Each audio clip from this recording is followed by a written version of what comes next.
Are you ready to take a good look at this awesome EXQ figure of Milim from That Time I Got Reincarnated as a Slime?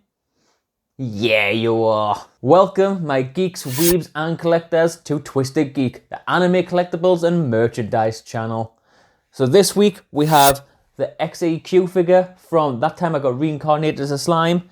This one is Milim, the demon lord Milim, the first demon lord that in the Rimuru Tempest actually befriends, and she becomes Rimuru's friend and wants to be his best friend, and that's how he manages to subdue her and not have her destroy his new nation.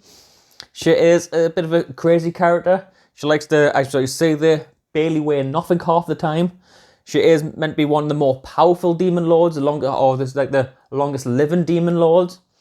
So she has got quite much power there and quite feared from people.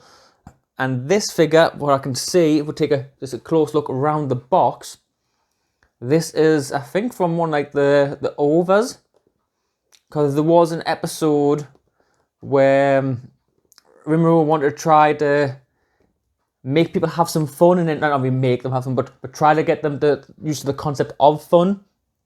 So he told them all about sumo, made them like a sumo ring, and told them all the rules.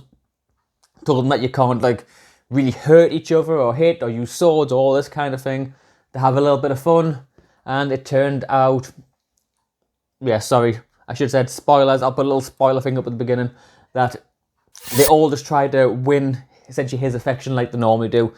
Top prize was to have a day with Rimuru himself, and even the ladies started wearing the full outfit, as you can see here.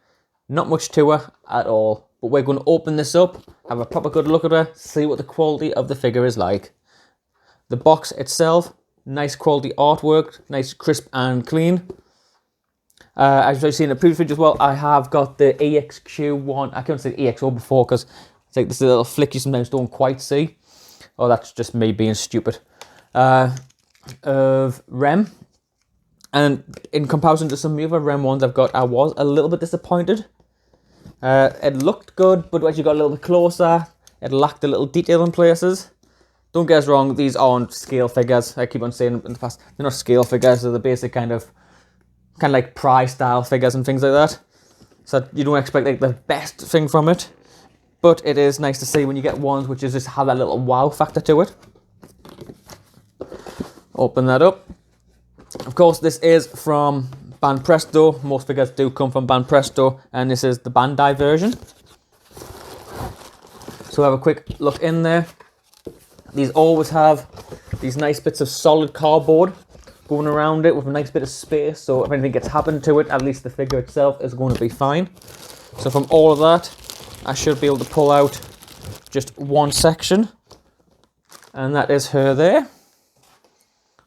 Open this up, and she is just in the three parts.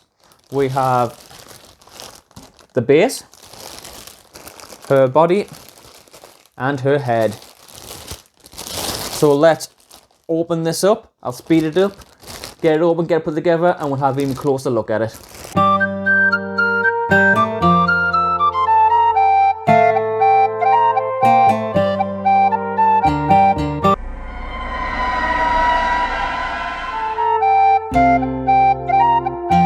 We are back, and Milim is all nicely built up.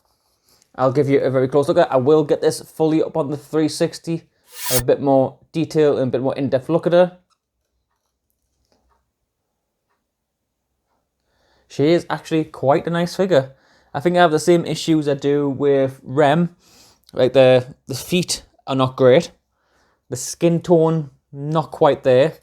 But there's nice detail in the cloth. And the side panel here, her eyes are still really nice. The hair, in comparison to Rem, that weird clear hair, I hated that.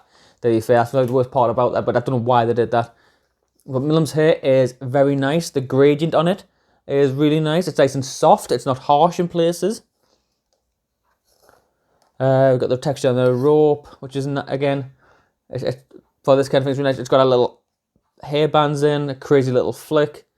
Moves around a little bit. It's got a little kind of mark on that. I'm sure that'll, yeah, that's just waving off.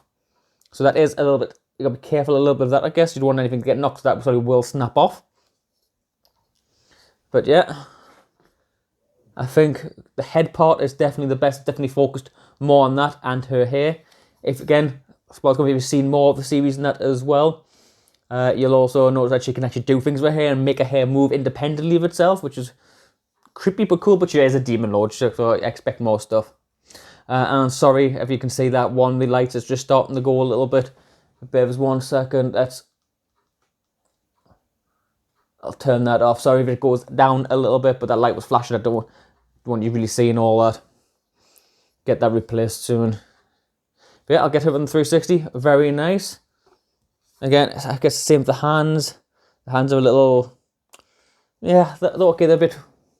I don't know how to describe them. They're lacking in places. Seem very fragile.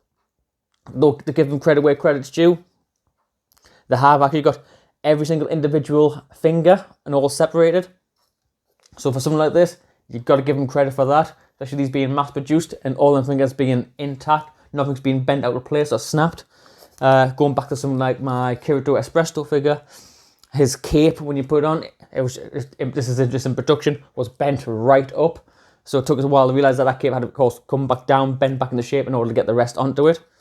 Whereas her, straight on and sorted. This series, I do very much like. It was a completely different take on being brought into another world, especially being reincarnated as a slime rather than some powerful character, or even not just a powerful character, human or something like that. It's a nice take on it. And most isekais never get a second series. Never. There's loads of them out there which somebody could have done with a second series. It's never going to happen. So it's awesome to see this has got a second series, which also means there should be a second wave of figures and merchandise coming out. So I'm looking forward to that. And if you want to see where I got this figure from, I shall link it up here on the screen from last week's mystery box. My name's been Daniel. This has been Twisted Geek. Have a great week. Cheers.